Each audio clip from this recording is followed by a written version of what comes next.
Hello there, YouTubers, and welcome to another DrCassette video.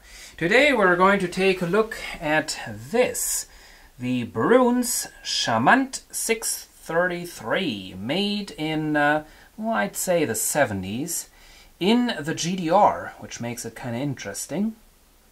There it is. It's a very basic radio receiver, mono sound, has an oval speaker sitting behind this grill. The oval speaker is not as big as the grill is. An oval speaker is like this kind of a size.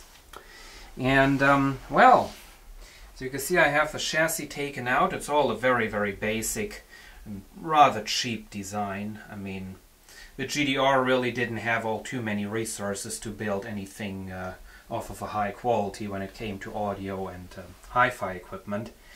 And Bruns was never known for selling anything that was good.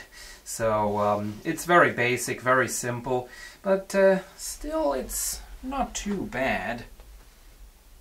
And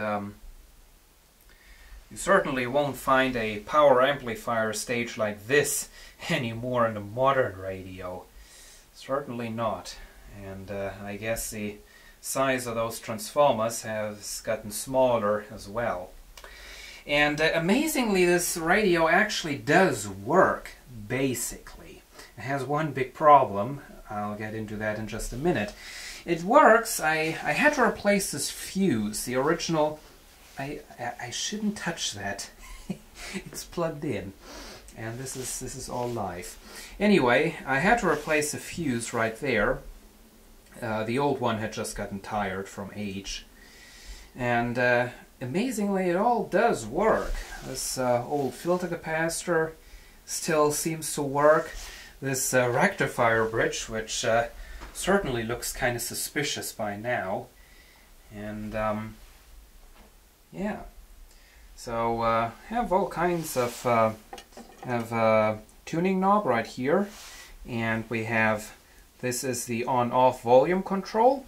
And then we have the selector for FM, shortwave, medium wave, has a tape recorder input.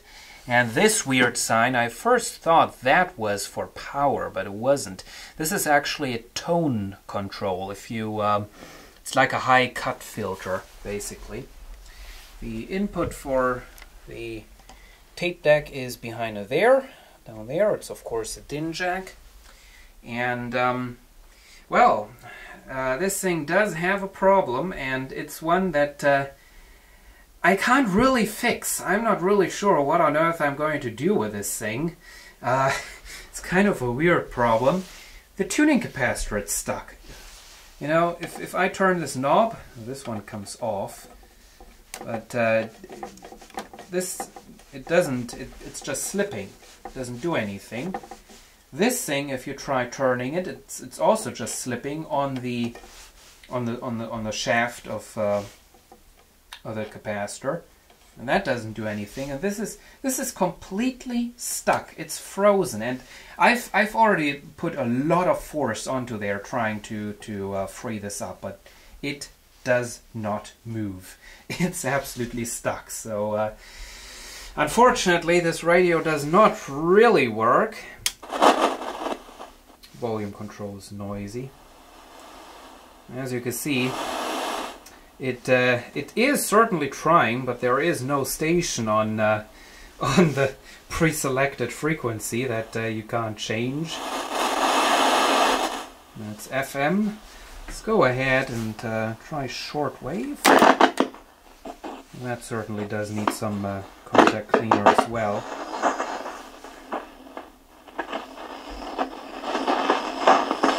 Well, something's definitely going on there, but of course we can't control it. Moving on to medium wave.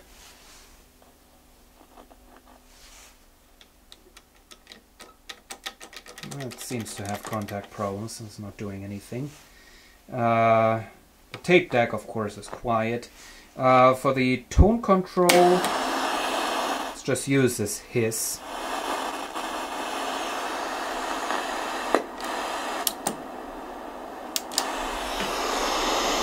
That's without the thing activated.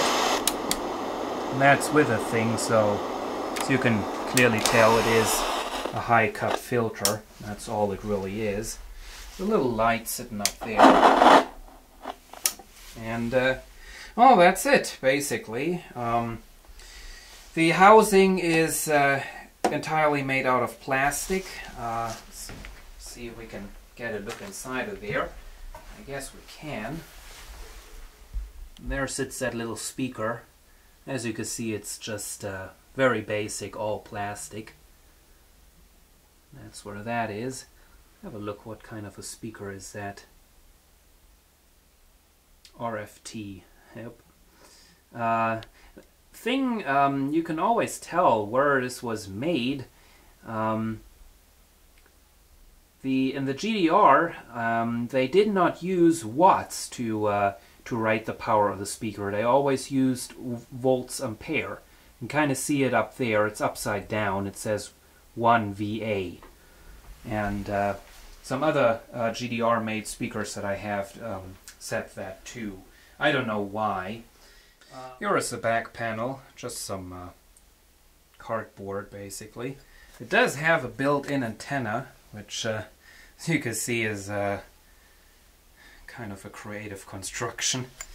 And interestingly, it does not say Bruns on the back side. They just left that RFT sign on there. GDR. And that's pretty much about it.